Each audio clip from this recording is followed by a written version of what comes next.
हाय, कैसे हैं आप लोग?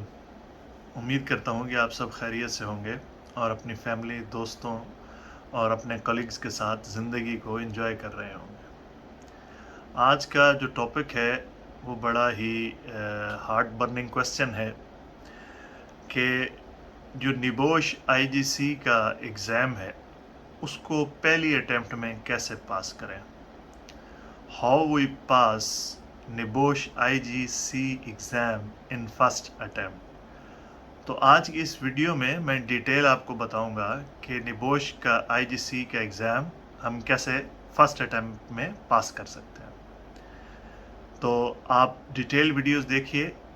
डिटेल वीडियो देखेंगे तो आपको समझ आएगी कि एग्ज़ाम को हम कैसे पास कर सकते हैं फर्स्ट अटेम्प्ट में। तो ये चैनल जो है ये आपका चैनल है, तो आपसे रिक्वेस्ट है कि इसको सब्सक्राइब करें और वीडियो पसंद आए तो उसे लाइक और शेयर करें और जो बेल बटन है उसको भी दबा दें ताकि नेक्स्ट आने वाली वीडियोस जो हैं वो इसी टॉपिक पे हैं। NEBOSH IGC exam, question papers, preparation of exam, इसी चीज़ पे है, तो ये आपको मदद मिलेगी। चलिए चलते हैं अपनी स्क्रीन की तरफ।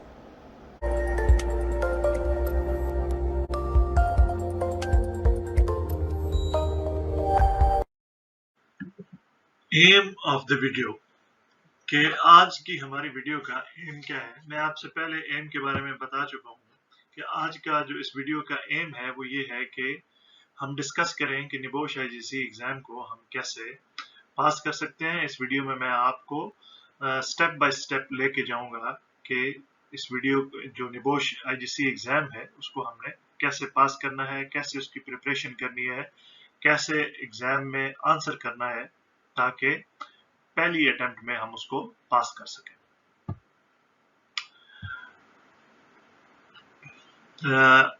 Adopt a topic based learning approach. Adopt a topic based learning approach कि आप जब लर्निंग अप्रोच जब आप पढ़ रहे हो तो आपकी टॉपिक बेस्ड होनी चाहिए। उसमें बहुत से जब आपको पढ़ाया जाता है या कोर्स कराया जाता है, जो ट्रेनर्स होते हैं आपको डिफरेंट तरीके बताते हैं, डिफरेंट उनके पास सब्जेक्ट्स होते हैं, तो आप टॉपिक बेस्ड जाएं। जैसे फॉर एग्जांपल इन्वेस्टिगेशन, ओके, एक स्पेसिफिक टॉपिक है, आप इन्वेस्टिगेशन को पढ़ें, ठीक है, ओनली एक टॉपिक है आपका।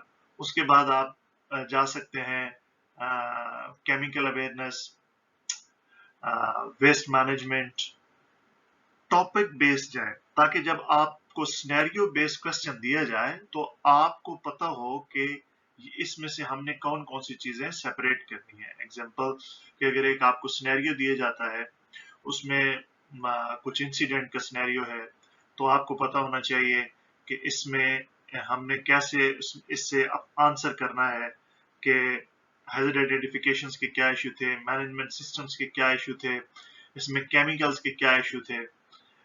तो आपकी जो लर्निंग है, जो आपकी लर्निंग अप्रोच है, वो टॉपिक बेस्ड होनी चाहिए, सब्जेक्ट बेस्ड नहीं होनी चाहिए।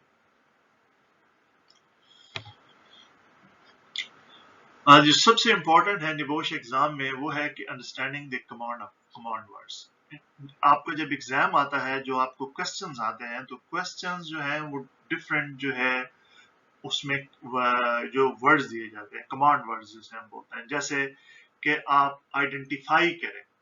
एग्जाम्पल क्वेश्चन है कि आप आइडेंटिफाई करें कि जो इस सिनेरियो है इसमें केमिकल के हैजर्ड्स कौन कौन से हैं, या आउटलाइन करें उन हैजर्ड्स को, या या हमें गिव या एक्सप्लेन करें कि इसमें मैनेजमेंट फेलियर क्या था, ठीक है, या डिस्क्राइब्स करें।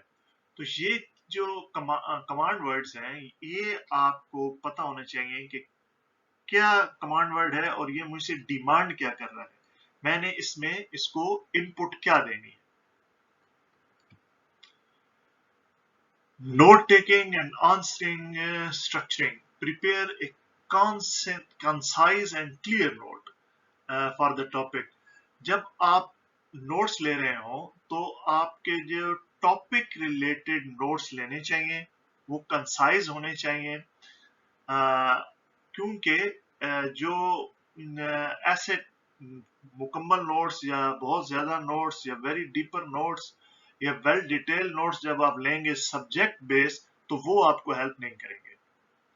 नोट्स भी आपने जो बनाने हैं तो टॉपिक बेस्ड नोट्स बनाने, ठीक है, कि अगर एक टॉपिक है उस जो जो हमारा टॉपिक है उससे नोट्स निकालें। जैसे एग्जांपल मैं आपको दूंगा कि अगर आप टॉपिक पढ़ते हैं केमिकल हैजर्ड्स का, कि केमिकल हैजर्ड क्या है, तो उसमें क्या चाहिए, एसडीएस चाहिए। यह सबसे पहले सेफ्टी डेटा शीट होनी चाहिए। सेफ्टी डेटा शीट होगी तो उस केमिकल के बारे में आप पढ़ सकेंगे। और क्या चाहिए, उस केमिकल के फर्स्ट एड रिलेटेड मेजर, उस केमिकल को स्टोरेज मेजर, उस केमिकल के जो केमिकल रिलेटेड है उसकी हैंडलिंग, उसकी स्टोरिंग, उसकी वेस्ट मैनेजमेंट, ये सारे नोट्स आप लेंगे तो ये आपको हेल्प करेंगे during exam. Topic based, not a subject based.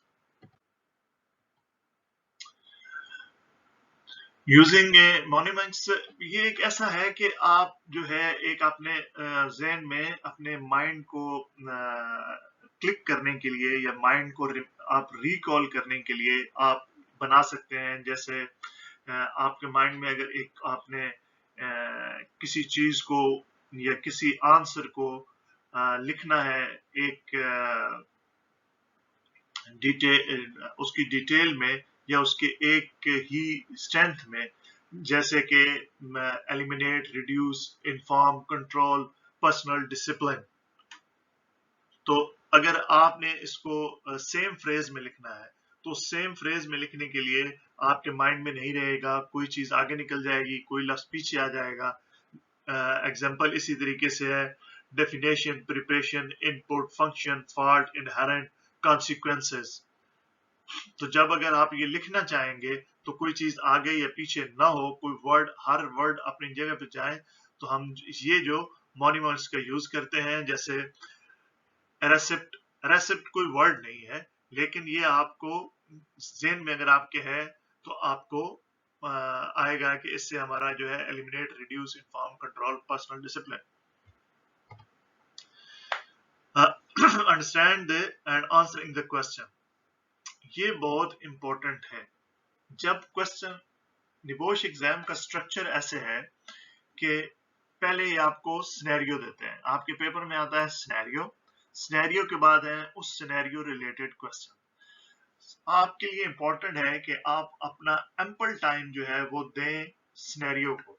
आप डिटेल से सिनेरियो 2 बार, 3 बार, 4 बार पढ़ें कि सिनेरियो है क्या। सिनेरियो आपके माइंड में होना चाहिए। जब आपके माइंड में सिनेरियो होगा तो जब आप क्वेश्चन उसको आंसर करेंगे तो वो फौरी आपको क्लिक करेगा कि मैंने कौन सी जाके पैराग्राफ से वो आंसर लेना है। इसलिए इंपॉर्टेंट है कि अपने जो आपका क्वेश्चन पेपर है उसको डिटेल टाइम दें, ठीक है, जल्दी ना करें। और स्पेशली जो सिनेरियो है, सिनेरियो को आप बहुत डिटेल टाइम दें। अटेम्प्टिंग ऑल क्वेश्चन, अच्छा ऐसा है कि बाज़ औक़ात ये होता है कि कुछ क्वेश्चंस आपके माइंड में नहीं होते, या आप सोच रहे होते हैं कि यार इसका जो आंसर है पता नहीं ये है या पता नहीं ये है, अब मुझे आंसर लिखना चाहिए या नहीं लिखना चाहिए। तो इस कंफ्यूजन में बिल्कुल आपने नहीं रहना है। आपने हर क्वेश्चन का आंसर करना है, चाहे वो आपको आता है या नहीं आता। जो भी उस क्वेश्चन रिलेटेड आपके माइंड में है सिनेरियो से, वो आप उसमें डालें। क्वेश्चन, वो क्वेश्चन आंसर करें, कोई क्वेश्चन भी आंसर के बगैर आपने नहीं छोड़ना। टेकिंग लाइव क्लास, अच्छा ये बहुत से डिफरेंट क्वेश्चन आते हैं कि यार कौन सा इंस्टीट्यूट अच्छा है, कहाँ से कांटेक्ट करें, कौन से इंस्टीट्यूट में जाएं। ये आपने अपने एरिया के हिसाब से, अपने कंट्री के हिसाब से रिसर्च करनी है कि आपका अच्छा इंस्टीट्यूट कौन सा है। और live class, yes, live classes जो होती हैं या फेस टू फेस क्लासेस, दोनों आपकी हेल्प करती हैं, क्योंकि उसमें जो आपका ट्रेनर है उसके पास एक्सपीरियंस होता है, उसने मल्टीपल सेशन डील किए होते हैं, उसका काम ही यही है, उसने आंसर्स क्वेश्चन मल्टीपल पढ़े होते हैं, तो वो आपको यूनिक तरीके बताता है, ट्रिक्स एंड अपने ट्रिक्स बताता है, जिससे आप इजीली एग्जाम पास कर सकते हैं। रेगुलर रिवीजन एंड प्रैक्टिस, क्योंकि आपने क्लास लेनी है, क्लास के बाद आपका एग्जाम है, तो इसमें एक बहुत बड़ा हो सकता है कि इसमें बहुत से डेज हो, ठीक है। आपने अर्ली क्लास ले ली, डिपेंडिंग ऑन योर टाइम, आपके पास जो अवेलेबल टाइम था उसके हिसाब से आपने क्लास ले ली, अब एग्जाम 1 महीने या 2 महीने के बाद है, आप भूल जाएंगे, तो मेक इट हैबिट कि आप अपने जो नोट्स हैं उनको रेगुलरली रिवाइज करें, इवन अगर एग्जाम में 1 या 2 भी दिन बाकी हैं, उनको प्रैक्टिस करें। पास्ट पेपर्स जो है वो बहुत ही अच्छी चीज है, अगर आपको पास्ट पेपर मिल जाए तो उनको भी स्टडी करें, और उनसे आपको ज्यादा आइडिया होता है कि एग्जामिनर चाहता क्या है। एग्जामिनर रिपोर्ट्स भी सेम है, जैसे मैंने आपसे पहले डिस्कस किया कि जो एग्जामिनर रिपोर्ट्स हैं, ये जो क्वेश्चन पेपर्स हैं, आपको इससे पता चल जाता है कि एग्जामिनर बेसिकली इस आंसर का क्या जवाब चाहता है, या एग्जामिनर्स का माइंड क्या है। एग्जाम को लंबा नहीं करना, ठीक है, कि जब आज आपने स्टडी की तो आप कहते हैं कि मेरा टाइम तो अभी मेरे पास है, ठीक है, एग्जाम 1 महीने बाद है, कोशिश करें जितना जल्दी हो सके आप अपने, जब आप क्लासेस ले रहे हैं उसके फौरन बाद स्ट्रेट आप एग्जाम दें, ताकि आपका माइंड फ्रेश हो, आपकी मेमोरीज फ्रेश हो, और हर चीज आपके नॉलेज में हो। शेड्यूलिंग द एग्जाम टुगेदर, अच्छा ये भी एक टेक्निक है कि आप जो आपका एग्जाम है उसे कोशिश करें इकट्ठा दोनों पेपर देने की। ये नहीं है कि मैं एक पेपर अभी दूंगा, एक पेपर नेक्स्ट ईयर दूंगा, एक पेपर 6 महीने बाद दूंगा, डिपेंड ऑन माई अवेलेबिलिटी। उसमें ये होगा कि आप इंटरलिंक करना भूल जाएंगे, ठीक है। तो कोशिश करें कि जो आपका एग्जाम के शेड्यूल है वो इकट्ठा पेपर देने की कोशिश करें। निबोश एग्जाम को फर्स्ट अटेम्प्ट में, जैसे मैंने आप स्टार्ट में बोला कि पास करना कोई मुश्किल काम नहीं है, ये ऐसा एग्जाम नहीं है कि फर्स्ट में पास नहीं हो सकता, सिर्फ प्रॉपर स्ट्रेटेजी जो है स्टडी की वो बनानी पड़ती है, ठीक है। और उसमें जो है निबोश एजेंसी को पास करने के लिए जो की है वो है कंसिस्टेंसी, किसी भी काम के लिए कंसिस्टेंसी बहुत जरूरी है, तो और उसकी जो एग्जाम की रिक्वायरमेंट है उनको समझना। ये वर्ब्स जो understanding action verbs use in NEBOSH AGG exam, मैंने पहले भी आपसे डिस्कस किया, आप उसको जरा डिटेल से डिस्कस करते हैं। These action words are command word are commonly used in examination to instruct the student what type of response is expected. So उसमें है आइडेंटिफाई, के आपने आइडेंटिफाई करें, जैसे टिपिकली यूज होता है कि when asked to identify something you are typically expected to provide a response, acknowledge the item presence to the existence, you don't need to go in detail. आपको detail answer आपसे ये नहीं पूछ रहा, सिर्फ आपको पूछ रहे आइडेंटिफाई करें, ठीक है। आप इस पिक्चर में 5 हैजर्ड या 10 हैजर्ड जो है आइडेंटिफाई करें, या सिंपल आप इस पिक्चर्स में जितने भी हैजर्ड हैं उनको आइडेंटिफाई करें। तो आपको सिर्फ हैजर्ड लिखने हैं, जैसे स्लिप स्ट्रिप्स है, मैन मशीन इंटरफेरेंस है, केमिकल है, इस तरह के हैजर्ड जो है आपने लिखने हैं, उनको डिटेल देने की इसमें इस आंसर में जरूरत नहीं है। अगला आंसर है आउटलाइन। आउटलाइन का मतलब है the command word required to provide a broad description of general overview. इसमें सिर्फ आपसे वो जनरल ओवरव्यू मांग रहा है, टू मच डिटेल इसमें आपसे नहीं मांगी जा रही है। एग्जाम्पल के लिए ये है कि step in emergency evacuation process, ठीक है। तो आपने यहाँ पे जनरली जो स्टेप्स हैं उनको लिखना है कि you list the key steps without going into detail. जो इमरजेंसी के जो स्टेप्स हैं, जैसे अलार्म रेज होना है, बंदों का इमरजेंसी पॉइंट पे जाना है या असेंबली पॉइंट पे जाना है, उसके लिए अभी किस किस्म की इमरजेंसी है, केमिकल हैंडलिंग है, गैस रिलीज है, जो भी आपको वो सिनेरियो में देता है उस हिसाब से ये आपसे जनरल ओवरव्यू उसके स्टेप्स का मांग रहा है जो सिनेरियो में होंगे। Give, when the question asks to give something is typically you provide to specific example instances without additional explanation, ठीक है। कि क्वेश्चन आपसे किया जा रहा है इसमें कि example physical hazard in the workplace, you are expected to example like physical hazard side पे क्या हो सकते हैं, ये आपसे सिनेरियो के हिसाब से पूछेगा, तो सिनेरियो को डिटेल पढ़ना है, उसमें आपने जवाब देना है कि सिंपली फ्लोज है, हैवी लिफ्टिंग है, केमिकल्स हैंडलिंग है, कन्फाइंड स्पेसेस हैं, ओवरहेड लाइंस हैं, इस तरह के जो हैजर्ड हैं फिजिकल हैजर्ड उनकी आपसे ये वो आपसे मांग रहा है, सिर्फ आपने वो लिस्ट करनी है। एक्सप्लेन, यहाँ पे the action verb require you to detail respond. When they ask explain, you need to make a point clear by describing it more depth or relieving relevant factors or ideas. It is about demonstrating you understanding of the concept or process. If asked explain the procedure of risk assessment, you need to provide step by step walk through demonstrating why each step is important and how they interconnect. इसमें आपको detail देनी है, ठीक है, कि risk assessment अगर मांग रहा है प्रोसीजर, तो आपने रिस्क असेसमेंट प्रोसीजर्स के जो डिटेल स्टेप्स हैं वो इसमें डालने हैं, ताकि क्योंकि इसका जो आपसे क्वेश्चन किया गया है सिनेरियो के हिसाब से एक्सप्लेन करने के लिए दिए गए।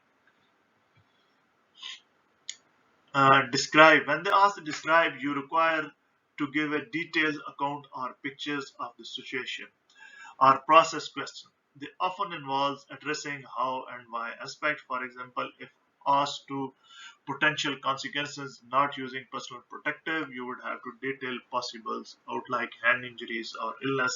अगर मिसाल के तौर पे आपसे क्वेश्चन किया जाए डिस्क्राइब करें, तो डिस्क्राइब्स आपसे पूछा जा रहा है कि अगर बंदा पीपीस नहीं पहनता, पर्सनल प्रोटेक्टिव नहीं पहनता तो क्या होगा, अगर वो हैंड ग्लव्स नहीं पहन रहा तो हैंड इंजरीज हो सकती हैं, अगर वो मास्क यूज नहीं कर रहा ऐसे एटमॉस्फेयर में जहाँ पे मास्क चाहिए तो क्रॉनिक डिजीजेस हो सकती हैं, इलनेसेस हो सकती हैं।